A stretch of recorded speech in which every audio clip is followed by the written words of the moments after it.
Video like जरूर कर लीजिए और ऐसे वीडियो लगातार फ्री में पाने के लिए चैनल को तुरंत सब्सक्राइब कर लीजिए और बेल आइकन को जरूर टैप कर लीजिए ताकि आगे भी सारे वीडियो आपको मिलते रहे। यूट्यूब में फॉलो करते हैं तो प्लीज ये वाला फ्री टेलीग्राम चैनल जरूर ज्वाइन कर लीजिएगा। सारे नोटिफिकेशन सारे अपडेट यहीं पे आते हैं, ध्यान रखिए।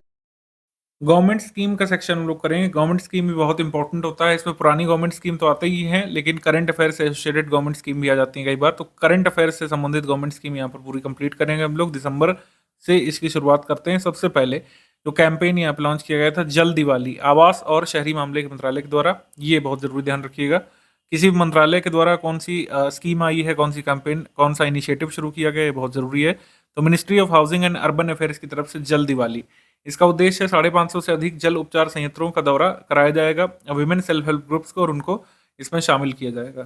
ठीक, ये है कुल मिलाकर के national urban livelihood mission NULM, और ये आवास और शहरी मामलों का मंत्रालय इसमें पार्टिसिपेट कर रहा है। सोशल इम्पैक्ट फंड और global digital public infrastructure depository initiative किसने शुरू किया? Ministry of electronics and IT ने G20 वर्चुअल शिखर सम्मेलन के दौरान इसको शुरू किया गया था। इसका एम क्या है? एक्सपेंड करना सोशल इम्पैक्ट फंड को और डिजिटल पब्लिक इंफ्रास्ट्रक्चर को एडवांस करना ग्लोबल साउथ में। इंडिया इसमें कितना कंट्रीब्यूट करेगा सोशल इम्पैक्ट फंड में? $25 मिलियन। कोयला बेल्ट क्षेत्र को हरित आवरण बनाने के लिए मियावाकी पौधारोपण तकनीक का इस्तेमाल किया जाएगा। कहाँ पे? मिनिस्ट्री ऑफ कोल के द्वारा छत्तीसगढ़ के कोयलांचल में, छत्तीसगढ़ में गेवरा क्षेत्र में बेसिकली इसको यूज करेंगे। पहले 2 हेक्टेयर का जो क्षेत्र है उसमें जापानी नगरीय वृक्षारोपण पद्धति का उपयोग करके उसको ग्रीन बनाया जाएगा, ग्रीन कवर इनहेंस किया जाएगा। इसके बाद प्रधानमंत्री जनजाति आदिवासी न्याय महाअभियान, ये 29 नवंबर 2023 को अप्रूव किया गया था। इसमें 15,336 करोड़ रुपए की केंद्रीय हिस्सेदारी होगी। 8768 करोड़ रुपए का राज्य परिव्यय करेंगे और इससे कुल मिलाकर फोकस किया जाएगा जनजातीय लोगों के उत्थान पे। और इसमें ऐसा नहीं कि एक स्कीम है, इसमें विभिन्न मंत्रालयों की जो योजना चल रही है उसको कंबाइन करके उसका लाभ दिया जाएगा आदिवासियों को। 9 संबंधित मंत्रालयों के माध्यम से 11 अहम क्षेत्रों पे फोकस किया जाएगा। इसमें पूछ सकते हैं कि प्रधानमंत्री जनजातीय न्याय अभियान में कितने क्षेत्रों पर फोकस कर रहे हैं? 11 इंपॉर्टेंट एरियाज पर फोकस किया जाएगा 9 कंसर्न मिनिस्ट्रीज के द्वारा। इसमें आवास उपलब्ध कराना, स्वच्छता उपलब्ध कराना, ठीक है, और माइनॉरिटीज के लिए जो चलती है एजुकेशन की स्कीम, उनका लाभ देना आदिवासियों को, ये सब लक्ष्य रखा गया है ट्राइबल्स के लिए। तो इसमें नोडल एजेंसी कौन है? जनजातीय कार्य मंत्रालय, ठीक है, ministry of tribal affairs. NaMo drone दीदी स्कीम, ये भी काफ़ी इंपॉर्टेंट स्कीम है। Ministry of agriculture farmer welfare की तरफ से ड्रोन संचालन का प्रशिक्षण यहाँ पे महिलाओं को दिया जाएगा, जिससे महिला जो है ड्रोन पायलट बन सके। ड्रोन की लागत में 80% की सब्सिडी भी देगी सरकार, यानी कि ड्रोन आप खरीदिए भी, उसको उड़ाना सीखिए भी, और जो ड्रोन पायलट्स बन जाएंगी, ड्रोन दीदी जो बन जाएंगी इस योजना के तहत, उनको हर महीने 15,000 रुपये सैलरी भी मिलेगी ड्रोन पायलट के रूप में, ठीक है। और एक स्व सहायता समूह को अधिकतम 8 लाख रुपए की सब्सिडी इसमें दी जा सकती है ड्रोन खरीदने और ड्रोन प्रशिक्षण लेने के लिए। तो ड्रोन दीदी स्कीम के अंतर्गत कितनी सैलरी मिलेगी? जो ड्रोन चलाना या ड्रोन उड़ाना सीख जाएंगी महिलाएं सेल्फ हेल्प ग्रुप्स की, 15,000 रुपये पर मंथ। हमने एग्रीमेंट सेक्शन में आपको बताया था कि मेगा सिटी प्रोजेक्ट गलेफू बना रहा है भूटान, और उसके लिए भारत का सहयोग इसमें लिया जाएगा, जिससे एक रेलवे लाइन यहाँ पर एस्टेब्लिश की जा सके। असम के कोकराझार से वहाँ के भूटान के गलेफू तक इसको जोड़ा जाएगा। ये सब पैक्ट हो चुका है, तो ये हम आपको बता चुके हैं। आगे बढ़ते हैं हम लोग। युवा इनिशिएटिव, युवा AI इनिशिएटिव बेसिकली है। 2020 में राष्ट्रीय governance division, ministry of electronics and IT और इंटेल इंडिया के सहयोग से इसको शुरू किया गया था। कक्षा 8 से लेकर 12 तक के स्कूली छात्रों को इसमें शामिल किया जाएगा और उन्हें AI का कौशल सिखाया जाएगा, किस तरीके से AI के उपयोगकर्ता हमारे देश के बच्चे बन सकते हैं। इसके बारे में है युवा AI इनिशिएटिव या युवा initiative. India first winter scientific expedition Arctic के लिए भारत का पहला शीतकालीन वैज्ञानिक अभियान मिनिस्ट्री ऑफ अर्थ साइंसेज के द्वारा लॉन्च किया जा रहा है। ये भारत का पहला विंटर आर्कटिक एक्सपीडिशन है। जनरली समर में ये एक्सपीडिशन होते थे, पहली बार विंटर में होने जा रहा है। ये चलेगा नवंबर से मार्च तक। तो 2008 में नॉर्वेगियन अंटार्कटिक क्षेत्र में स्वालबार्ड स्थित हिमाद्री नामक एक अनुसंधान आधार केंद्र संचालित हो रहा है, वहां से इसको जो है संचालित किया जाएगा फर्स्ट विंटर एक्सपीडिशन को। कहाँ से? हिमाद्री से। और टोटल कितने ऐसे रिसर्च सेंटर्स हैं, ये आप जल्दी से कमेंट करके बताइए। ये 2020 वाले, एक्चुअली 2021 वाले एग्जाम में आया भी था। तो नोडल एजेंसी कौन है? National centre for polar and ocean research, जो कि गोवा में है। राज्य की योजनाएं और अभियान जो कुछ होते हैं जो बहुत चर्चा में आते हैं, जैसे हरियाणा अंत्योदय परिवार परिवहन योजना, इसने शुरू किया था। वार्षिक आय जिनकी 1 लाख रुपए से कम है और 3 से अधिक सदस्य हैं जिसमें, उसमें हरियाणा रोडवेज बसों में उनको 1 साल में 1000 किलोमीटर तक की निःशुल्क यात्रा प्रदान की जाएगी। तभी है अंत्योदय परिवार परिवहन योजना। और भी योजनाएं हरियाणा में जारी की गई हैं। हरियाणा पीसीएस जो लोग देने जा रहे हैं वो देखिएगा, डिटेल में हरियाणा करंट अफेयर में दिया भी है। मुख्यमंत्री तीर्थ यात्रा योजना, आयुष्मान भारत चिरायु योजना, हरियाणा आय वृद्धि बोर्ड का सृजन किया गया था, मुख्यमंत्री अंत्योदय दुग्ध योजना और सहकारिता प्रोत्साहन योजना। ठीक है, हरियाणा अंत्योदय परिवार परिवहन योजना का शॉर्ट फॉर्म है हैप्पी। मुख्यमंत्री तीर्थ यात्रा योजना के अंतर्गत अंत्योदय परिवारों को जिनकी आय 1,80,000 से कम है और 60 वर्ष से अधिक आयु है, जिन सदस्यों की उनको अयोध्या वाराणसी जैसे तीर्थ स्थलों में हरियाणा की सरकार अपने खर्च पर दर्शन कराएगी। ये सब आप ध्यान रख सकते हैं हरियाणा की स्कीम के बारे में। आ जाएंगे हम लोग नवंबर मंथ पे। ये हमारे देश का प्लान नहीं है, रवांडा असाइलम प्लान। ये यूनाइटेड किंगडम ने प्लान लाया था, रवांडा असाइलम प्लान। उन्होंने कहा था कि 1 जनवरी 2022 से जो भी लोग अवैध रूप से ब्रिटेन में प्रवेश कर चुके हैं उन शरणार्थियों को रवांडा में शरण दी जाए। रवांडा से बाकायदा उन्होंने पैक्ट भी कर लिया, रवांडा को इतना भुगतान भी कर दिया कि हमारे शरणार्थियों को वहाँ पे शरण दी जाए। लेकिन यहाँ के सुप्रीम कोर्ट ने काम खराब कर दिया। सुप्रीम कोर्ट ने कहा कि ये पूरी तरीके से गैर कानूनी है, किसी भी तरीके से शरणार्थियों को रवांडा नहीं भेजा जाना चाहिए। तो सुप्रीम कोर्ट ने इस स्कीम को अनलॉफुल घोषित कर दिया था, यूके के सुप्रीम कोर्ट ने। ठीक है, तो ये ध्यान रख सकते हैं। हरियाणा असाइलम प्लान या ये डिस्प्यूट किससे संबंधित है? यूनाइटेड किंगडम से और वहाँ के सुप्रीम कोर्ट से।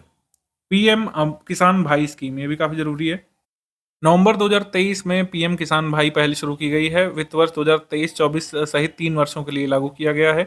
3 वर्षों के लिए 170 करोड़ रुपए का यहाँ पे बजट एलोकेशन किया गया है। उद्देश्य क्या है? इसका पूरा नाम जो है इसी में उद्देश्य छुपा हुआ है, पीएम किसान भंडारण पहल या भंडारण इनिशिएटिव या भाई स्कीम। इस योजना के शुरू होते ही किसान अपनी फसल को कटाई के बाद कम से कम 3 मंथ के लिए स्टोर कर सकेंगे। उसके लिए सुविधा सरकार उपलब्ध कराएगी। मध्य प्रदेश में, महाराष्ट्र, आंध्र प्रदेश, असम, उत्तर प्रदेश, राजस्थान, तमिलनाडु जैसे 7 राज्यों में अभी इसको पायलट तौर पर लागू किया जा रहा है और अगर ये सफल होता है तो पैन इंडिया स्तर पे लागू किया जाएगा। मतलब कुल मिलाकर किसानों को कह सकते हैं थोड़ा सा यहाँ पे एज देना है कि वो अपनी फसल के कटने के बाद 3 मंथ तक स्टोर कर सकें कम खर्चे पर, जिससे अच्छा मूल्य उन्हें मिल सके और मिडिल मैन का जो मोनोपोली है उसको एलिमिनेट किया जा सके। इसके बाद विशेष रूप से कमजोर जनजातीय समूहों का विकास mission, particularly vulnerable tribal groups mission, ये जनजातीय कार्य मंत्रालय संचालित करता है। 15 नवंबर 2023 से झारखंड के खूंटी जिले से तीसरे जनजातीय गौरव दिवस पर ये अनाउंस किया गया था। सूचीबद्ध 75 जो ये पार्टिकुलरली वर्नलेबल ट्राइबल ग्रुप्स हैं, इसमें सर्वाधिक संख्या किसकी है? ओडिशा की है। इसके बाद आंध्र प्रदेश में पार्टिकुलरली वर्नरेबल ट्राइबल ग्रुप्स हैं। यूपीएससी में पूछा गया था कि पार्टिकुलरली वर्नरेबल ट्राइबल ग्रुप्स को भारत में कैसे आइडेंटिफाई करते हैं। तो पैमाना ये है कुल मिला के, प्रौद्योगिकी का पूर्व कृषि स्तर पाया जाता है, यानी जब किसान मतलब जब मानव ने कृषि करना सीखा था उससे भी पहले का टेक्नोलॉजी वो यूज़ करते हैं। और स्टैग्नेंट और डिक्लाइनिंग पॉपुलेशन इनमें देखने को मिलती है। एक्सट्रीमली लो लिटरेसी और सबसिस्टेंस लेवल ऑफ इकोनॉमी देखने को मिलती है इनमें। तब ये 4 क्राइटेरिया हैं जिसको पार्टिकुलरली वल्नरेबल ट्राइबल ग्रुप कहा जाएगा, यानी विशेष रूप से कमजोर जनजातीय समूह होने के लिए ये 4 यहाँ पे रिक्वायरमेंट्स हैं। भारत आटा इनिशिएटिव लॉन्च किया गया था। इसमें क्या है कि रियायती दर पर, यानी 27 रुपये 50 पैसे प्रति किलो कीमत पर रियायती दर पे आटा बेचा जा रहा है केंद्र सरकार के द्वारा।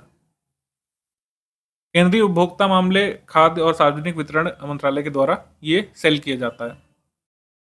Ayushman Bharat health and wellness centres को एक नया नाम दिया गया है मिनिस्ट्री ऑफ हेल्थ के द्वारा, आयुष्मान आरोग्य मंदिर।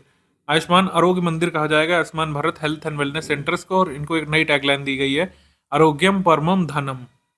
Ministry of fisheries, animal husbandry, dairying और मिनिस्ट्री ऑफ रूरल डेवलपमेंट की तरफ से आ हेल्प प्रोग्राम शुरू किया गया है। आ हेल्प प्रोग्राम में फुल फॉर्म है यहाँ पर आ हेल्प का accredited agent for health and extension of livestock production programme. तो एक्रेडिटेड एजेंट किसको बनाया जाएगा? विमेन्स को बनाया जाएगा। विमेन्स जो है कंट्रीब्यूट करेंगी डिजीज कंट्रोल में, एनिमल लाइवस्टॉक के लिए, एनिमल टैगिंग के लिए काम करेंगी और लाइवस्टॉक इंश्योरेंस के लिए रूरल एरियाज में। तो ये आ हेल्प इनिशिएटिव लाया गया है, मतलब कुल मिलाकर विमेन्स को जोड़ना है एनिमल हेल्थ प्रमोट करने के एजेंट के रूप में। उसके बाद हेलो नारियल friends of coconut trees call centre सुविधा, ये नारियल विकास बोर्ड ने डेवलप किया है हेलो नारियल नामक friends of coconut call centre facility. तो जो कोकोनट ग्रोवर्स हैं उनको यहाँ पे एडवाइस दी जाएगी, उनको सर्विसेज प्रोवाइड की जाएंगी कोकोनट कल्टीवेशन से एसोसिएटेड। राज्य की योजनाओं समितियों के बारे में बात कर लें तो हर घर सोलर अभियान, हर घर सोलर अभियान उत्तर प्रदेश ने शुरू किया था महात्मा गांधी जयंती पर। पूरे माह लखनऊ और वाराणसी सोलर सिटी में हर घर सोलर अभियान चलाया गया था। इसका उद्देश्य है उत्तर प्रदेश सरकार द्वारा निर्धारित 600 मेगावाट सोलर रूफटॉप संयंत्र लगाने का, उसकी प्राप्ति की दिशा में काम करना। मध्य प्रदेश की सबसे बड़ी पंप स्टोरेज प्रोजेक्ट लगाई गई है मध्य प्रदेश में। मध्य प्रदेश में भारत की सबसे बड़ी पंप स्टोरेज फैसिलिटी यहाँ पे उद्घाटन इसका किया गया है। ये इसको कौन बना रहा है? ऊर्जा भंडारण कंपनी ग्रेनको ग्रुप द्वारा इसको विकसित किया जा रहा है। अगले 3 वर्षों में ये बनकर के तैयार हो जाएगी। कहाँ पे? मध्य प्रदेश के नीमच जिले के गांधी सागर के पास इसको लगाया जा रहा है। First export promotion policy Maharashtra cabinet ने जारी की थी। कैबिनेट ने first export promotion policy Maharashtra की जारी की थी एफडीआई अट्रैक्ट करने के लिए। राजस्थान की गवर्नमेंट ने एक ग्रीन हाइड्रोजन पॉलिसी लॉन्च की थी और इस तरीके से देश का पहला ऐसा राज्य बन गया था जिसने अपनी खुद की ग्रीन हाइड्रोजन नीति को लागू किया हो। राज्य ने उत्पादित नेचुरल गैस में से 10% तक ग्रीन हाइड्रोजन की ब्लेंडिंग का लक्ष्य भी इसमें निर्धारित किया था अपनी पॉलिसी में। आगे बढ़ते हम लोग। एनीमिया उन्मूलन प्रोग्राम अम्लान जारी किया है ओडिशा ने।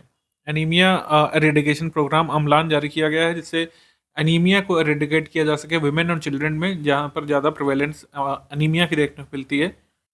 तो सिंपली हमसे पूछ सकते हैं कि अम्लान प्रोग्राम ये किसने शुरू किया है? गवर्नमेंट ऑफ ओडिशा ने। इसके बाद आ जाएंगे अक्टूबर मंथ की सीम्स कैंपेन पर। तो ड्राफ्ट गाइडलाइन यहाँ पर उम्मीद नाम से जारी की गई थी यूनियन मिनिस्ट्री ऑफ एजुकेशन के द्वारा। छात्रों में आत्महत्या की बढ़ती घटनाओं को रोकने के लिए स्कूलों को दिशा निर्देश दिए गए थे जिसका नाम रखा गया था उम्मीद। उम्मीद का फुल फॉर्म है understand, motivate, empathise, manage, empower and develop. ये गाइडलाइन का फुल फॉर्म था उम्मीद गाइडलाइंस का। इसको जारी किया गया था 3 अक्टूबर 2023 को। आगे है joint space venture I2U2 countries ने अनाउंस किया था। I2U2 कंट्रीज कौन कौन सी हैं? भारत है, इजराइल है, UAE है और अमेरिका है। तो I2U2 कंट्रीज ने सारे जो आर्टेमिस एग्रीमेंट के सिग्नेटरीज हैं, इन्होंने एक नया स्पेस वेंचर अनाउंस किया था। ठीक है, I2U2 कंट्रीज का ये जॉइंट स्पेस वेंचर आया था। अब मेरा युवा भारत या माई युवा भारत इनिशिएटिव भी लॉन्च किया गया था। जैसे नाम है, इसका उद्देश्य है डेवलपमेंट ऑफ यूथ और ऑटोनोमस बॉडी यहाँ पे माई यूथ इंडिया डेवलप की गई, जिससे एज ग्रुप 15 से 29 जो है, जो नेशनल यूथ पॉलिसी की डेफिनेशन में यूथ की डेफिनेशन है, उसको यहाँ पे लाभ दिया जाएगा यूथ को, 15 से 29 वर्ष तक के लोगों को। स्किल ऑन व्हील्स इनिशिएटिव ये national skill development corporation NSDC और इंडसइंड बैंक ने लॉन्च किया था। इसका उद्देश्य है ग्रामीण परिवारों की आजीविका में सुधार करना और युवाओं को 5 साल की अवधि में सशक्त बनाना। मत्स्य संपदा जागृति अभियान ये ministry of fisheries, animal husbandry and dairying ने इसको जारी किया था। कहाँ से जारी किया था? कोच्चि में। कोच्चि में चलाया गया था। कोच्चि में एक वर्कशॉप का आयोजन इसमें किया गया था। तो कई सारे इनिशिएटिव होते हैं, उसमें लोकेशन पूछ लेते हैं कहाँ पे इसको चलाया जाएगा। तो सितंबर 2023 से फरवरी 2024 तक 6 महीने के लिए चलाने के लिए इसको आयोजन किया गया था। पहला कार्यक्रम हुआ था कोच्चि में, केरल में। या फिर इस कैंपेन का नाम पूछ सकते हैं। मत्स्य संपदा के अंतर्गत जो कैंपेन चला गया, इसका क्या नाम है? जागृति। 1 day long campaign regarding national Ayurveda day. National Ayurveda दिवस मनाने के लिए एक पूरा मंथ लॉन्ग कैंपेन शुरू हुआ था। ये 10 अक्टूबर से शुरू हुआ था और इस बार आयुर्वेद डे की थीम क्या थी? Every day Ayurveda for every one. Project उद्भव ये उद्घाटन किया गया था भारतीय सैन्य विरासत महोत्सव के समय। प्रोजेक्ट उद्भव का उद्घाटन किया गया। इसका उद्देश्य है भारतीयकरण यानी इंडियनाइजेशन को बढ़ावा देना। यानी मिलिट्री प्रैक्टिसेस में हम कैसे कंटेम्प्रेरी एंशिएंट नॉलेज को यूज़ कर सकते हैं, मतलब एंशिएंट नॉलेज को कंटेम्प्रेरी मिलिट्री प्रैक्टिसेस में कैसे इंटीग्रेट कर सकते हैं, इसके लिए ये इंडियनाइजेशन के लिए ये कैंपेन लॉन्च किया गया था जिसका नाम है उद्भव। इसके बाद ऑल इंडिया रेडियो का Dahod FM relay station project ये शुरू किया गया था। प्रधानमंत्री मोदी जी ने लॉन्च किया था इसको गुजरात में, दाहोद FM रिले स्टेशन परियोजना। दाहोद स्टेशन के लॉन्च से गुजरात और मध्य प्रदेश के 25 लाख से अधिक निवासियों को उच्च गुणवत्ता वाले FM प्रसारण तक पहुंच प्राप्त हो सकती है। जामरानी डैम मल्टीपर्पज प्रोजेक्ट को अप्रूव कर दिया है। तो हमको पता होना चाहिए कि स्टेट में किस नदी के ऊपर बन रहा है, बस इतना जरूरी है। उत्तराखंड के नैनीताल जिले के रामगंगा नदी की सहायक नदी गोला नदी पर जमरानी गांव के पास ये डैम बनेगा। इसको मंजूर कर दिया गया है कैबिनेट कमेटी के द्वारा। गोला रिवर पर बनेगा जो कि रामगंगा की ट्रिब्यूटरी है।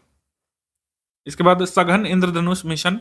इंद्रधनुष मिशन वैक्सीनेशन के लिए, तो इसका कौन सा कैंपेन चल रहा है? 5th। ठीक है, 5th ये चल रहा है। इंद्रधनुष मिशन चला जाता है ministry of health and family welfare के द्वारा, और ये वैक्सीनेशन पर फोकस्ड होता है। राज्य की योजनाओं में एस्पिरेशनल सिटी प्लान या फिर आकांक्षी नगर योजना, इसको जारी किया था। उत्तर प्रदेश गवर्नमेंट ने पिछड़े 100 नगरीय निकायों में आकांक्षी नगर योजना को लागू करने के प्रस्ताव को मंजूर किया गया था सितंबर में उत्तर प्रदेश गवर्नमेंट के द्वारा। 762 यूएलबीज जो है उत्तर प्रदेश के, इसमें से 100 को छांटा जाएगा जो कि अति पिछड़े हैं, उनको आकांक्षी नगर निकायों के रूप में चयनित किया जाएगा। 16 माह में बेसिक इंडिकेटर्स पर फोकस करते हुए इनका प्लान डेवलपमेंट किया जाएगा। तो आकांक्षी नगर योजना है उत्तर प्रदेश की। इसके बाद मुख्यमंत्री संपूर्ण पुष्टि योजना, ये न्यूट्रिशन को प्रमोट करने के लिए अपने स्टेट में ओडिशा गवर्नमेंट ने शुरू की थी। ओडिशा गवर्नमेंट ने संपूर्ण पुष्टि योजना, ओडिशा गवर्नमेंट। उसके बाद लाडली बहना योजना, ये साल भर चर्चा में रही थी। मुख्यमंत्री अंत्योदय आवास योजना नामक एक योजना चलती थी, उसका भी नाम बदल दिया गया है। इसका नाम बदल करके मुख्यमंत्री लाडली बहना आवास योजना कर दिया है। मतलब लाडली बहना योजना के जो भी एलिजिबल कैंडिडेट्स हैं उनको आवास योजना के फायदा दिया जा रहा है मध्य प्रदेश में। ये है मुख्यमंत्री कृषक मित्र योजना, ये लाई गई थी। उसमें कुल मिलाकर उद्देश्य है किसानों को सिंचाई के लिए सब्सिडी पर हॉर्स पावर वाले आधुनिक क्षमता वाले कृषि पंप, यहाँ पे इलेक्ट्रिक पंप कनेक्शन देना। ठीक है, पहले साल में 10,000 पंपों के कनेक्शन का लक्ष्य रखा गया है। 2 साल के लिए योजना प्रभावी रहेगी। ये मध्य प्रदेश गवर्नमेंट ने शुरू किया है। महाराष्ट्र सरकार की विमेन एम्पावरमेंट स्कीम आई है लेक लकड़ी योजना। लेक लकड़ी का मतलब मराठी में होता है प्रिय बेटी। तो 1 लाख रुपए तक सालाना आय वाले परिवारों की बेटियों को 1 लाख रुपए, मतलब 1,01,000 रुपए सरकार देगी, महाराष्ट्र गवर्नमेंट। इसके बाद आ जाएंगे हम लोग सितंबर मंथ में। फंगा कैंपेन यहाँ पे शुरू किया था यूनाइटेड नेशंस बायोडाइवर्सिटी ने। इसका कुल मिलाकर उद्देश्य था कि जैसे हम लोग एल्गी पर फोकस करते हैं इंक्लूसिव डेवलपमेंट के लिए, फोकस किया जाए यहाँ पे फंजाई को प्रिजर्व करने के लिए भी कुल मिलाकर के। ये है Ashwanidhi project, women and child development department ने शुरू किया था। 2018 के बाद शुरुआत के बाद से यौन अपराधों और गंभीर लैंगिक आधारित हिंसा के लगभग 1400 पीड़ितों को वित्तीय राहत देने की योजना है अश्वनिधि प्रोजेक्ट के तहत। India United Nations capacity building initiative, ये इंडिया और यूनाइटेड नेशंस ने शुरू किया था। इस इनिशिएटिव के अंतर्गत G20 समिट के जो आउटकम्स थे उनको इम्प्लीमेंट किया जाएगा। इंडिया के चेयरमैनशिप के दौरान जो कह सकते हैं इंडिया ने जो लक्ष्य रखे थे और जो पार्टनर नेशंस जो हैं ग्लोबल साउथ के, उनको इंक्लूसिवली कैसे प्रमोट किया जा सकता है, इसके लिए India United Nations capacity building initiative शुरू किया गया था। इसके तहत इंडिया अपनी बेस्ट प्रैक्टिसेस यानी जो भी प्रथाएं हैं वो पार्टनर ग्लोबल साउथ के नेशंस के साथ शेयर करना चाहता है। India middle east Europe mega economic corridor project, Bharat America और कई अन्य प्रमुख अर्थव्यवस्था वाले देशों ने एक महत्वाकांक्षी भारत पश्चिम एशिया यूरोप आर्थिक गलियारे की घोषणा की है। इस वक्त पार्टनर्स कौन कौन से हैं ये देखना जरूरी है। अमेरिका, भारत, सऊदी अरब, UAE और फ्रांस, जर्मनी, इटली, यूरोपीय संघ के लीडर्स भी इसमें कुछ शामिल है। तो इसमें बेसिकली जो अभी तक इन्फॉर्मेशन मिली है, भारत मध्य पूर्व यूरोप मेगा आर्थिक गलियारा में रेल मार्ग, शिप टू रेल नेटवर्क स्थापित किया जाएगा। सड़क परिवहन भी शामिल होगा। पूर्वी गलियारा स्थापित होगा, भारत से अरब की खाड़ी को जोड़ा जाएगा। एक उत्तरी गलियारा होगा, अरब की खाड़ी से यूरोप को जोड़ा जाएगा।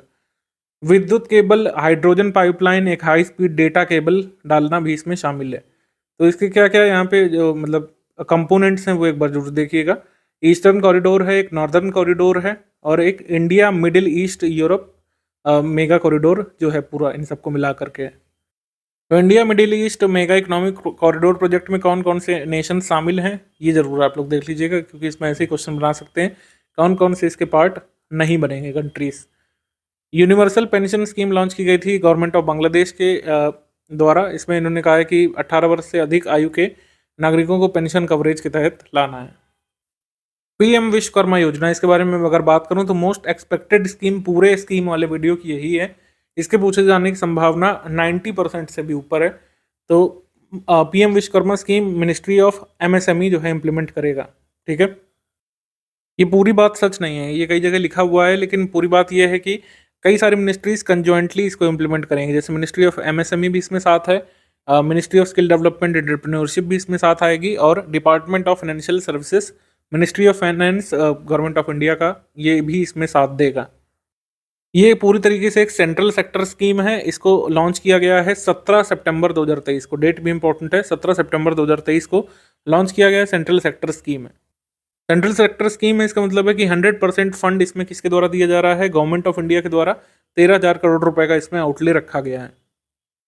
इसके तहत कितने व्यवसायों को शामिल किया गया है? 18 तरीके के व्यवसायों को इसमें शामिल किया गया है। इनके नाम एक बार देख सकते हैं: बढ़ई नाव निर्माता, हथियार निर्माता, लोहार हथौड़ा टूल किट निर्माता, ताला बेचने वाले, सोनार, कुम्हार, मूर्तिकार, पत्थर तोड़ने वाले, मोची जूता कारीगर, राजमिस्त्री, टोकरी चटाई झाड़ू निर्माता, गुड़िया खिलौना निर्माता, माला बनाने वाले, नाई, धोबी, दर्जी, इन सबको शामिल किया गया है। मछली पकड़ने का जाल निर्माण में लगे लोगों को भी शामिल किया गया है इसमें। 3 तरीके से इसमें कह सकते हैं बेनिफिट दिए जाएंगे। पहचान प्रदान की जाएगी, आइडेंटिटी, कौशल उन्नयन यानी स्किल अपग्रेडेशन, और टूल किट प्रोत्साहन यानी कि टूल किट खरीदने के लिए कारीगरों को पैसे दिए जाएंगे। 15,000 रुपए का ई वाउचर मिलेगा जिससे अपने पसंद का वो औजार खरीद सकते हैं। तो रिकॉग्निशन यानी कि PM Vishwakarma certificate, ID card, skill upgradation 5-7 दिन की ट्रेनिंग चलेगी, एडवांस ट्रेनिंग चलेगी 15 दिन की, और स्टाइपेंड मिलेगा 500 रुपये पर डे का। टूल किट इंसेंटिव जिससे लोग अपने टूल किट खरीद सकें। क्रेडिट सपोर्ट भी मिलेगा। ठीक है, मैंने 3 बोला लेकिन 4 तरीके से लाभ दे रहे हैं। क्रेडिट सपोर्ट भी मिलेगा इसमें। एंटरप्राइज डेवलपमेंट लोन्स के फॉर्म में 3 लाख रुपए 2 ट्रांश यानी 2 किस्तों में मिलेंगे। पहले 1 लाख फिर 2 लाख, 18 मंथ के लिए और 30 मंथ के लिए। पहले 18 मंथ के लिए 1 लाख मिलेगा, फिर 30 महीनों के लिए 2 लाख मिलेगा। इंटरेस्ट रेट यहाँ पे फिक्स रहेगा 5% का।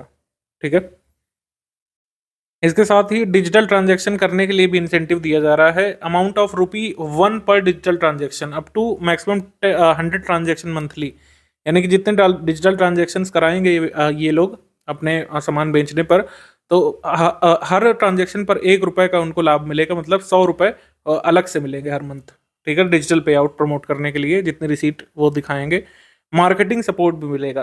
सरकार जीएम पोर्टल के माध्यम से, ठीक है, और अदर मार्केटिंग एक्टिविटीज़ करके वैल्यू चेन से भी जोड़ेगी इन सभी स्किल्ड कारीगरों को और उनके उत्पादों को।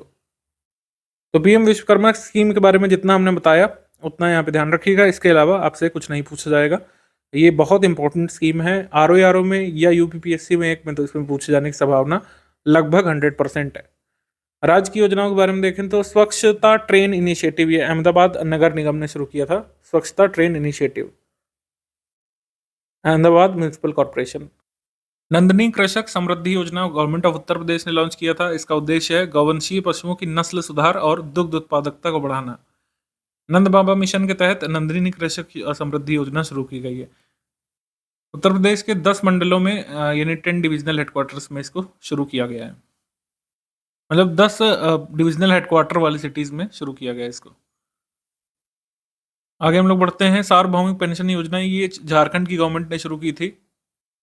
ट्रांसजेंडर समुदाय से आने वाले लोगों के लिए ट्रांसजेंडर को वित्तीय सहायता के रूप में 1,000 रुपये प्रति माह देने की बात कही गई थी। मुख्यमंत्री खिलाड़ी प्रोत्साहन योजना उत्तराखंड गवर्नमेंट ने शुरू की थी। इसके तहत किट खरीदने के लिए पैसे 10,000 रुपये और स्कॉलरशिप 2,000 मंथली, इसका अनाउंसमेंट किया गया था गवर्नमेंट ऑफ उत्तराखंड की तरफ से।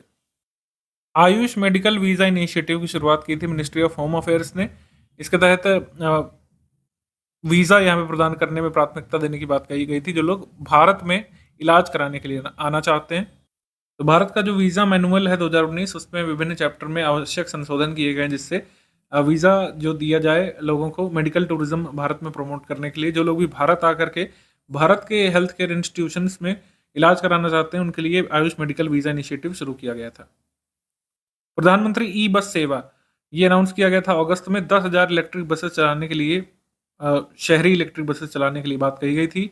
सबसे पहले योजना 3 लाख या उससे अधिक आबादी वाले शहरों को आच्छादित करेगी। तो पीएम ई बस सर्विसेज जो है किसके अंतर्गत चलेगी? आवास और शहरी मामलों के मंत्रालय के अंतर्गत। विवाद से विश्वास स्कीम 2 लॉन्च की गई है। वित्त मंत्रालय के व्यय विभाग ने सरकार और सरकारी उपक्रमों के लंबित अनुबंधात्मक विवादों के प्रभावी निपटान के लिए, यानी कि settlement of pending contractual disputes of government and public sector undertakings, इसके लिए विवाद से विश्वास 2 लॉन्च किया है। इसको अनाउंस किया गया था बजट 2023-24 में। और आपको ध्यान रखना है विवाद से विश्वास 1 किसके लिए आया था? जो बेसिकली आया था कि इनकम टैक्स को लेकर जो विवाद है उनको सेटल करने के लिए।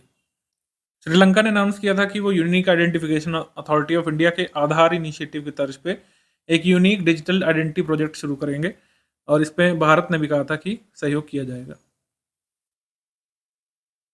पीएम यशस्वी स्कॉलरशिप, इसको संचालित किया जाता है मिनिस्ट्री ऑफ सोशल जस्टिस और एम्पावरमेंट की तरफ से।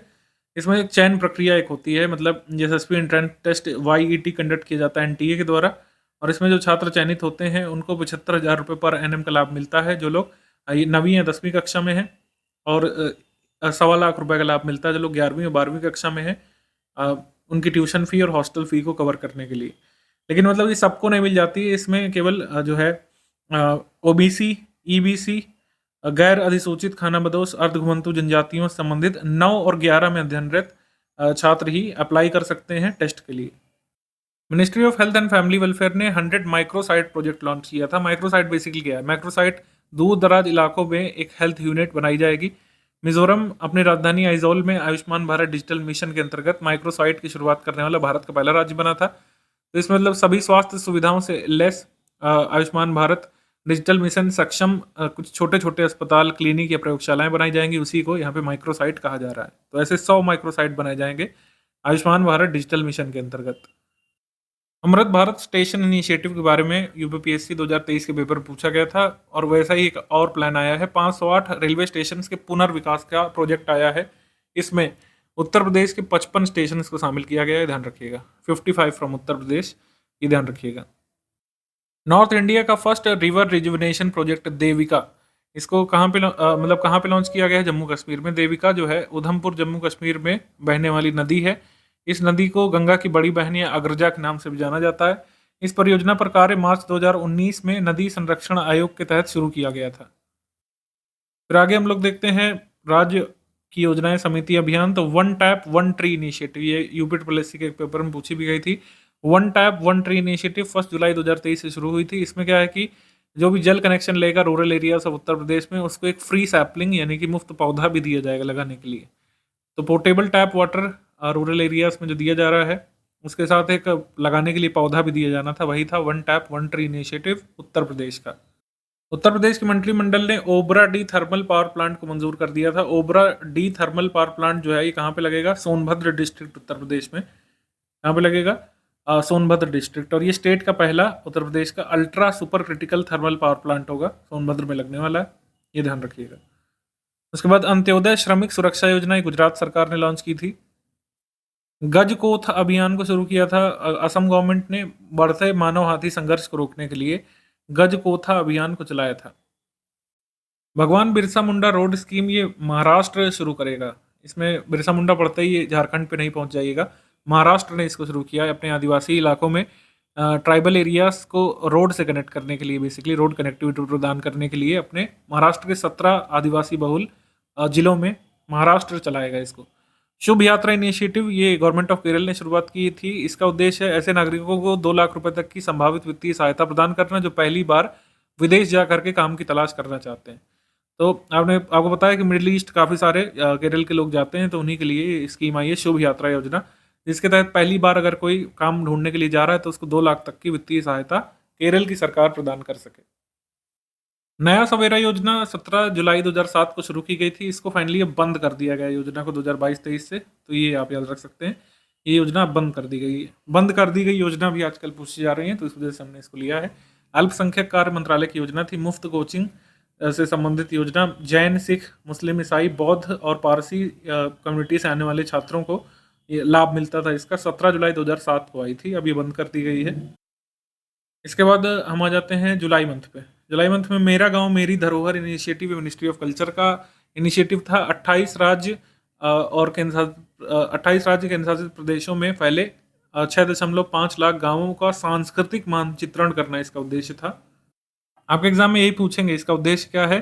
कल्चरल मैपिंग करना 6.5 लाख विलेजेस की हमारे देश में, हर विलेज की क्या विशेषता है, उससे जुड़ी कहानी क्या है, लेजेंड क्या है, इन सब की जानकारी इकट्ठा करना, वो भी डिजिटली। इसके बाद यूरिया गोल्ड स्कीम पीएम प्रणाम के अंतर्गत जारी की गई थी। आरएस पेपर में पूछा गया था कि किस तरीके का यूरिया जो है जारी किया गया था। यूरिया गोल्ड तरीके जारी किया गया था, यूरिया गोल्ड योजना जारी की गई थी। यूरिया गोल्ड बेसिकली है सल्फर कोटेड यूरिया है। Urea gold is basically sulphur coated urea. Sulphur coated urea more economical और बेटर माना जाता है नीम कोटेड यूरिया से, जो प्रेजेंट में यूज किया जा रहा है। Debt for nature swap initiative ये गैबोन ने शुरू किया था। इसका मतलब ये है कि बड़े देश जब कर्ज देते हैं तो उसका जो कर्ज है आप ना चुकाइए, बल्कि उतने ही पैसे आप ग्रीन एनर्जी प्रोजेक्ट में या फिर इको फ्रेंडली प्रोजेक्ट्स में आप खर्च कर दीजिए, या फिर क्लाइमेट चेंज से निपटने में अगर खर्च कर देते हैं तो उसको डेट को माफ कर दिया जाता है। इसी को बोलते हैं debt for nature swap initiative. इसको गैबोन ने शुरू किया था, जो कि एक अफ्रीकन कंट्री है। एमपीपीएससी का जो सिलेबस अपडेट होकर के आया है उसमें पर्टिकुलरली ये लिखा गया है कि जो जेनेटिक डिसीजेज हैं उसके बारे में पूछा जाएगा साइंस सेक्शन में, और स्पेसिफिकली लिखा है सिकल सेल एनीमिया के बारे में, क्योंकि सिकल सेल एनीमिया को इरेडिकेट करने का राष्ट्रीय मिशन कहाँ से लॉन्च किया गया था? मध्य प्रदेश के शहडोल जिले से। राष्ट्रीय सिकल सेल अनीमिया उन्मूलन कार्यक्रम प्रधानमंत्री जी ने 1 जुलाई 2023 से मध्य प्रदेश के शहडोल से लॉन्च किया था। इसका उद्देश्य सिकल सेल रोगग्रस्त रोगियों को सस्ती सुलभ देखभाल उपलब्ध कराना, क्योंकि सिकल सेल एनीमिया का इलाज काफ़ी महंगा होता है। और साथ ही 0 से 40 वर्ष आयु के 7 करोड़ लोगों की सार्वभौमिक जांच और परामर्श उपलब्ध कराना भी इसका उद्देश्य है, कि सभी लोग डायग्नोस कराएं कि उन्हें सिकल सेल एनीमिया तो नहीं है। तो एमपीपीएससी में ये वाला क्वेश्चन लगभग तय है कि इसको कहाँ से लॉन्च किया गया था? शहडोल से। न्यू स्वर्णिमा योजना। स्वर्णिमा योजना सामाजिक न्याय और अधिकारिता मंत्रालय ने लॉन्च की थी। बेसिकली इसमें क्या होगा? टर्म लोन उपलब्ध कराया जाएगा विमेन एंटरप्रेन्योर्स को, जो कि बैकवर्ड क्लासेस से बिलोंग करती हैं। लोन यहाँ पर 2 लाख तक का 5% इंटरेस्ट रेट पर प्रोवाइड करवाया जाएगा स्वर्णिमा योजना के तहत। छोटा व्यवसाय शुरू करने के लिए इच्छुक महिलाओं के लिए स्कीम है, ये ध्यान रखिएगा। जॉइंट ओशियन एक्सपीडिशन अनाउंस किया गया था। पृथ्वी विज्ञान मंत्रालय एक ओशियन एक्सपीडिशन कर रहा है, उसमें बांग्लादेश और मॉरिशस के वैज्ञानिक भी शामिल हो गए हैं। इसमें कौन सा अन्वेषण पोत इस्तेमाल किया जा रहा है? रिसर्च वीजल इस्तेमाल किया जा रहा है, सागर निधि। सागर निधि पर यह एक्सपीडिशन हो रहा है। नारी अदालत initiative ministry of women child development के द्वारा चलाया जाता है। असम और जम्मू कश्मीर के 50-50 गांवों में पायलट प्रोजेक्ट के तौर पर इसको चलाया जाएगा। ये जो नारी अदालत इनिशिएटिव है, ये पहले जो महिला लोक अदालत चलते थे, पीपल्स कोर्ट ऑफ वुमेन 2014-15 में चलते थे, फिर बंद कर दिए गए थे, उसी की तर्ज पे दोबारा इसको रिवाइव किया जा रहा है। तो शुरू में कहाँ पे इसको लॉन्च किया जाएगा? असम में और जम्मू कश्मीर में, ये ध्यान रखिएगा। कैनाबिस मेडिसिन प्रोजेक्ट, इसको मिनिस्ट्री ऑफ साइंस टेक्नोलॉजी ने शुरू किया था जम्मू कश्मीर में। CSIR का Indian institute of integrative medicine जो जम्मू कश्मीर में है, वहाँ पे कैनाबिस रिसर्च प्रोजेक्ट शुरू हुआ था। एक कनाडाई फर्म इसमें सहयोग कर रही है जिसका नाम है इंडस्कैन।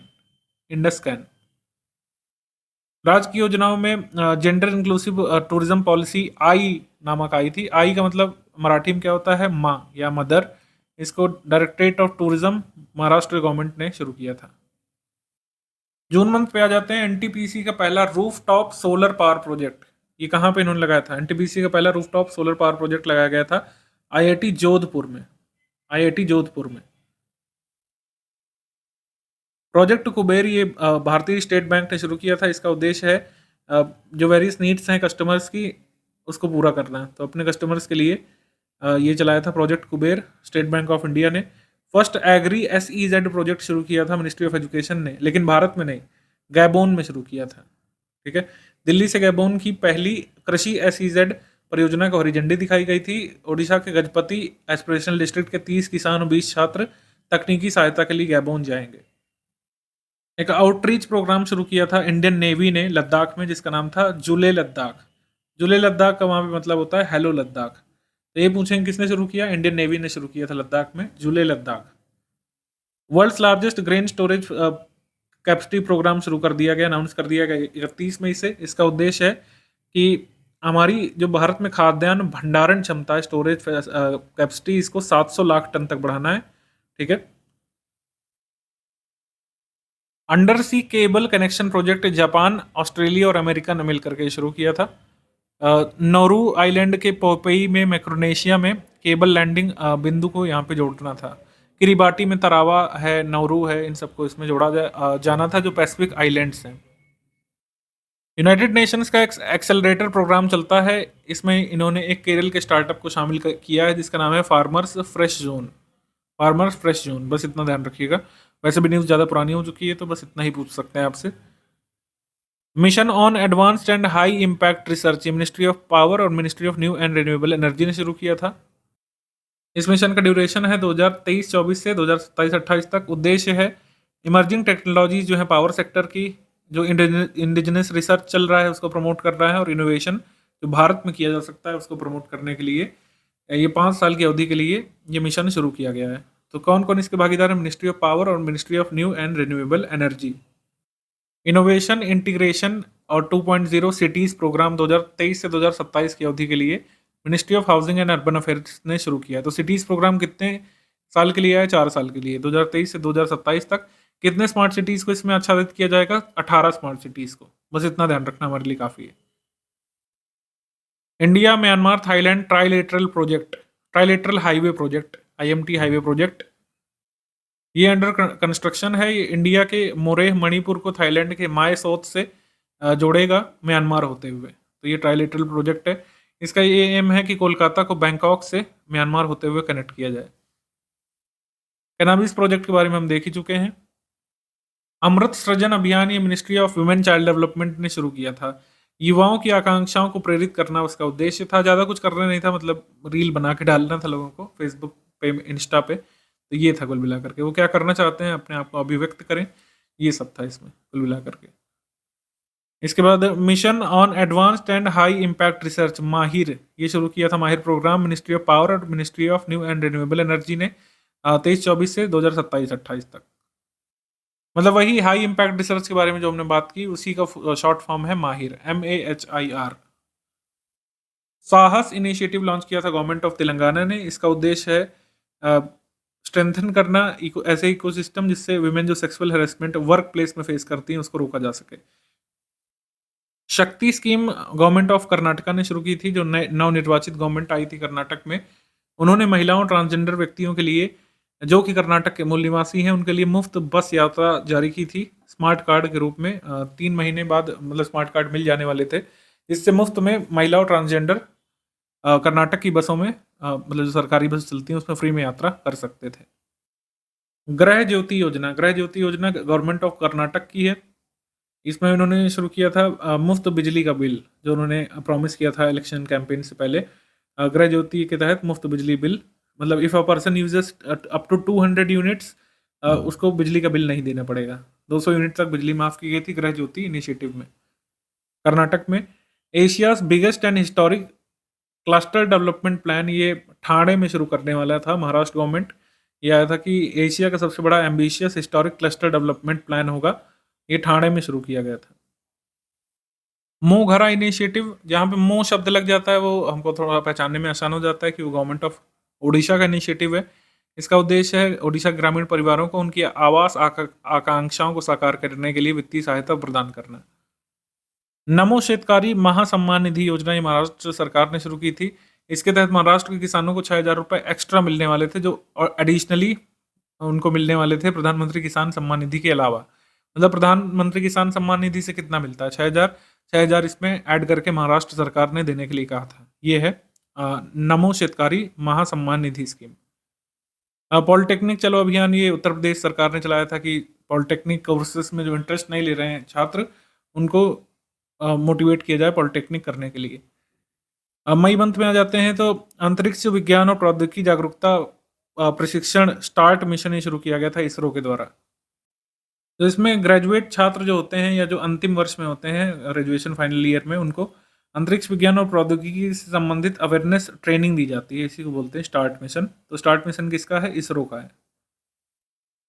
इसके बाद इंडिया का first international multi modal logistics park project, ये कहाँ पे बन रहा है? ये बन रहा है असम के जोगीघोपा में।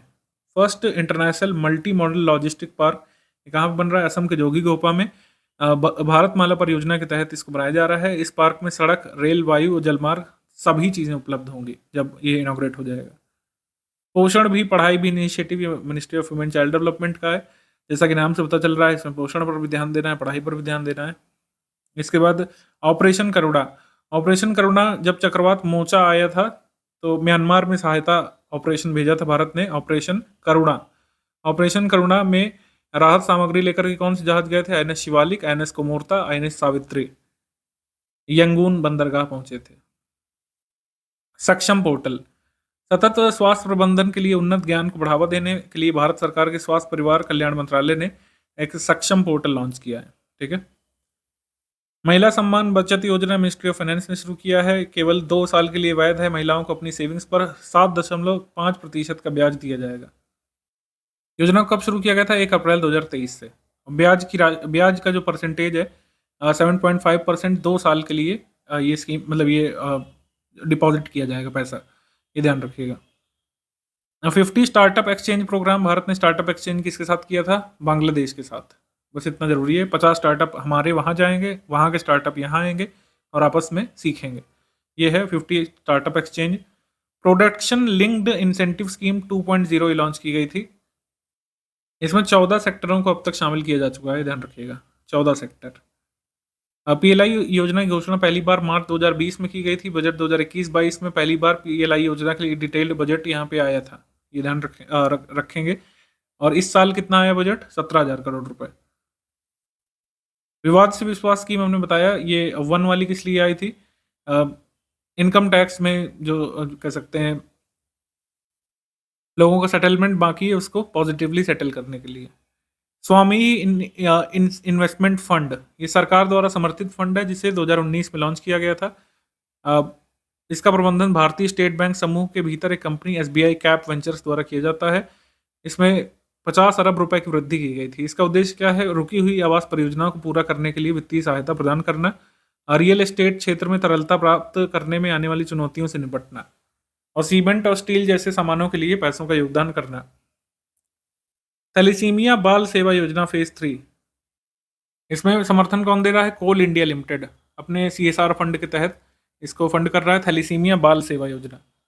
थैलेसीमिया रोगियों का जो मतलब अस्थि मज्जा प्रत्यारोपण ही एकमात्र इलाज होता है थैलेसीमिया में, तो काफ़ी खर्चीला इलाज होता है, तो इसमें प्रमोट किया जा रहा है इलाज को। और इसमें फंड कौन दे रहा है? Coal India limited. World thalassaemia day हम लोग कब मनाते हैं? 8 मई 2023 को।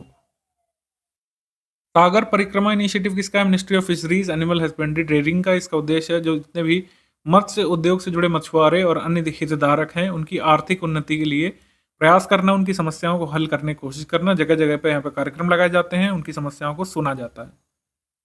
द बिग कैचअप इनिशिएटिव, ये WHO का है। यूनिसेफ गावी वैक्सीन अलायंस टीकाकरण एजेंडा 2030। बिग कैचअप इनिशिएटिव उन कंट्रीज के लिए अनाउंस किया गया था जहां पर अधिकांश बच्चे वैक्सीन नहीं ले पाते हैं। राज्य की योजनाओं में 1 प्लेग्राउंड 1 पंचायत प्रोजेक्ट ये गवर्नमेंट ऑफ केरल ने शुरू किया था कि हर पंचायत में एक प्लेग्राउंड बनाया जाए बच्चों के लिए। रत्नागिरी रिफाइनरी और पेट्रोकेमिकल लिमिटेड प्रोजेक्ट, ये केंद्र सरकार ने इस योजना को रिवाइव किया है क्योंकि ये बहुत दिन से बंद पड़ गई थी। Ratnagiri refinery and petrochemicals limited Asia का सबसे बड़ा रिफाइनरी प्रोजेक्ट हो सकता है जब ये बन जाएगा, क्योंकि इसमें तीनों companies Indian oil, Bharat petroleum, Hindustan petroleum इसका भाग होंगे। इसको सबसे पहले अनाउंस किया गया था 2015 में। विभिन्न कारणों की वजह से बार बार रुक जाता है प्रोजेक्ट, इसको दोबारा रिवाइव किया गया था। गीता कर्मिकुला इंश्योरेंस स्कीम, ये तेलंगाना की गवर्नमेंट ने शुरू किया था। बेसिकली जो ताड़ी निकालने वाले होते हैं उनको बीमा कवर यहाँ पे दिया जाना था कि ताड़ी निकालते समय किसी की मृत्यु हो जाती है, पेड़ ऊंचे पेड़ों पर चढ़ना पड़ता है, तो कई बार ताड़ी निकालते हुए लोगों की मृत्यु हो जाती है। तो ऐसे लोगों को 5 लाख रुपए की राशि उनके परिवार वालों को खाते में देने वाला था तेलंगाना गवर्नमेंट। अप्रैल मंथ में देखें तो इंडिया का फर्स्ट वाटर मेट्रो, इसका उद्घाटन कहाँ पे किया गया था? केरल कोच्चि में। इंडिया का पहला वाटर मेट्रो जो बेसिकली एक फेरी सर्विस है, उसको कंफ्यूज नहीं करेंगे under water metro rail project से। इंडिया का पहला under water metro rail project जो हुगली रिवर से में बनाया गया, नीचे अंडरग्राउंड रेल बकायदा चल रही है, वो कोलकाता में बनाया गया है। लेकिन इंडिया का पहला वाटर मेट्रो प्रोजेक्ट ये कोच्चि में, तो ये ध्यान रखना है। अरावली ग्रीन वॉल प्रोजेक्ट, इसको इम्प्लीमेंट कर रहा है कौन? हरियाणा कर रहा है। 5 किलोमीटर जो अरावली माउंटेन जोन जो है 5 स्टेट में जो फैला हुआ है, उसमें यहाँ पे ग्रीन कवर हमको बढ़ाना है। मतलब कुल मिलाकर 5 राज्य करेंगे, हरियाणा ने इसमें काम शुरुआत कर दिया है। इसके बाद नेशनल क्वांटम मिशन की मंजूरी दी गई थी 19 अप्रैल 2023 को। इस मिशन के तहत आगामी 8 वर्षों में भारत का लक्ष्य है intermediate scale computer quantum computer को विकसित करना। तब 8 वर्षों का ये प्रोजेक्ट है, 8 वर्षों का मिशन है। इसके तहत हमारा उद्देश्य है इंटरमीडिएट स्केल का क्वांटम कंप्यूटर विकसित करना भारत में। इसके बाद हम आ जाते हैं अटल इनोवेशन मिशन पे। अटल इनोवेशन मिशन ने भारत के युवाओं के बीच नवाचार को बढ़ावा देने के लिए 3 नए संसाधन लॉन्च किए थे। अटल इनोवेशन मिशन किसका प्रोजेक्ट है? नीति आयोग का। यही ज्यादातर बार बार पूछा जाता है। नेशनल रेबीज कंट्रोल प्रोग्राम, ये ministry of fisheries animal husbandry trading ने लॉन्च किया था। इसका उद्देश्य है 2030 तक भारत से डॉग मीडिएटेड रेबीज को एलिमिनेट करना। समर्थ पोर्टल लॉन्च किया था मिनिस्ट्री ऑफ टेक्सटाइल्स ने। इसका उद्देश्य है मांग आधारित प्लेसमेंट उन्मुख अम्ब्रेला स्किलिंग प्रोग्राम, मतलब जो स्टेक होल्डर्स टेक्सटाइल सेक्टर से जुड़े हुए हैं उनका स्किलिंग करना और उनका प्लेसमेंट उन्मुख स्किलिंग करना, जिससे उनको प्लेसमेंट भी मिल सके। कर्नाटक में 16,000 करोड़ रुपए की परियोजनाओं का शिलान्यास किया था, लेकिन सबसे जरूरी हम ध्यान रखेंगे कि उत्तर प्रदेश का जो गोरखपुर प्लेटफॉर्म है ये अब दुनिया का सबसे लंबा माना जाने वाला प्लेटफॉर्म नहीं रहा है, ये सेकंड लॉन्गेस्ट हो गया है, क्योंकि हुबाली स्टेशन में सिद्धरूढ़ा स्वामी जी हुबाली स्टेशन जो अभी नया बनाया गया है, इसमें जो प्लेटफॉर्म है 1507 मीटर लंबा है, जो अब विश्व का सबसे लंबा रेलवे प्लेटफॉर्म बन गया है या सबसे लंबा रेलवे स्टेशन बन गया है। ठीक है, तो अब ये सेकंड पर है गोरखपुर वाला, ये ध्यान रखना है। फर्स्ट पर कौन है? कर्नाटक का सिद्धरूढ़ा स्वामी जी हुबाली स्टेशन, ये है फर्स्ट पे, ये जरूर ध्यान रखिएगा। मिशन समुद्रयान के बारे में आपको डिफेंस में बता चुके हैं कि हमको 6000 मीटर नीचे जाना है समुद्र के और उसमें अन्वेषण करना है। इसके लिए जो समुद्री पनडुब्बी बनाई गई है उसका नाम क्या है? मत्स्य 6000। National institute of ocean technology Chennai ने जो सबमरीन बनाई है उसका नाम है मत्स्य 6000। हिंडनबर्ग रिपोर्ट की जांच के लिए 6 सदस्यीय समिति बनाई गई थी, किसकी अध्यक्षता में? एएम सप्रे की अध्यक्षता में, एएम सप्रे की अध्यक्षता में, ये ध्यान रखिएगा। अमृत भारत स्टेशन इनिशिएटिव आपको बता चुके हैं, इस पर तो क्वेश्चन भी आया था। उत्तर प्रदेश के 149 स्टेशन को इसमें शामिल किया गया था। फिर पेंशन सुधारों के लिए टीवी सोमनाथन की अध्यक्षता में कमेटी बनाई गई थी गवर्नमेंट ऑफ इंडिया के द्वारा कि नई पेंशन योजना में क्या क्या खामी है, उसको कैसे सुधारा जा सकता है, उसके लिए, और ओल्ड पेंशन योजना के बारे में पुनर्विचार करने के लिए स्कीम आई थी। पीएम मित्र योजना, मित्र का फुल फॉर्म है mega integrated textile reason and April park. इसके तहत एक पीएम मित्र पार्क कहाँ पे उत्तर प्रदेश में बन रहा है? हरदोई लखनऊ हाईवे पे। ठीक है, ये ध्यान रखना है। बाकी और कहाँ कहाँ बन रहा है उसके नाम भी यहाँ पे लिखे हुए हैं। हिमाचल प्रदेश द्वारा इलेक्ट्रिक बसों के लिए एक पहल शुरू की गई थी, इसमें उन्होंने कहा था कि सब्सिडी देंगे 50 लाख की प्राइवेट ऑपरेटर्स को जो इलेक्ट्रिक बसेस बनाते हैं। Chief minister tree state scheme ये छत्तीसगढ़ गवर्नमेंट ने शुरू की थी। फेब मंथ में बेसिकली मिस्ट्री स्कीम है जिसको बजट 2023 में अनाउंस किया गया था। ये कार्यक्रम मनरेगा और कैंपा फंड जो 2004 में शुरू किया गया था उससे स्रोतों से मतलब लिया जाएगा पैसा, अभिसरण के माध्यम से इसको इम्प्लीमेंट किया जाएगा। उद्देश्य क्या है? Intensive afforestation of coastal mangrove forest, coastal mangrove forest में एफोरेस्टेशन करना उद्देश्य है मिस्ट्री स्कीम का। इसको इम्प्लीमेंट कौन कर रहा है? Ministry of environment, forest and climate change. 16 member committee बनाई गई थी digital India digital competition act को ड्राफ्ट करने के लिए मनोज गोविल की अध्यक्षता में, मनोज गोविल की अध्यक्षता में। उसके बाद ज़्यादा कुछ इंपॉर्टेंट ऐसा है नहीं। क्रिटिकल इमर्जिंग टेक्नोलॉजीज के लिए यूएस और भारत के बीच यहाँ पे सहयोग समझौता हुआ था, ये पार्टनरशिप बनी थी, ये याद रख सकते हैं। नमस्ते स्कीम के बारे में ध्यान रख सकते हैं। बजट 2023-24 में national action for mechanised sanitation ecosystem, जिसका शॉर्ट फॉर्म है नमस्ते, इसके लिए 100 करोड़ रुपए आवंटित किए गए थे। कुल मिलाकर क्या उद्देश्य है? मैकेनाइज्ड सैनिटेशन को प्रमोट करना और जो मैनुअल स्कैवेंजिंग होती है उसको पूरी तरीके से खत्म करना, क्योंकि कई सारे लोगों की मौत उसमें हो जाती है मैनुअल स्कैवेंजिंग में अभी भी। अमृत धरोहर योजना को भी बजट 2023-24 में अनाउंस किया गया था। अगले 3 वर्षों में आर्द्र भूमि के उपयोग को प्रोत्साहित करने के लिए जैव विविधता, कार्बन स्टॉक, इको टूरिज्म के अवसरों और स्थानीय समुदायों के लिए आय सृजन के लिए ये आया था अमृत धरोहर। ऑपरेशन सद्भावना ये इंडियन आर्मी ने शुरू किया था लद्दाख में बच्चों को पढ़ाने के लिए। नॉर्थ इंडिया का largest floating solar power project ये कहाँ पे शुरू किया गया था? ये शुरू किया गया था चंडीगढ़ में। ठीक है, चंडीगढ़ में।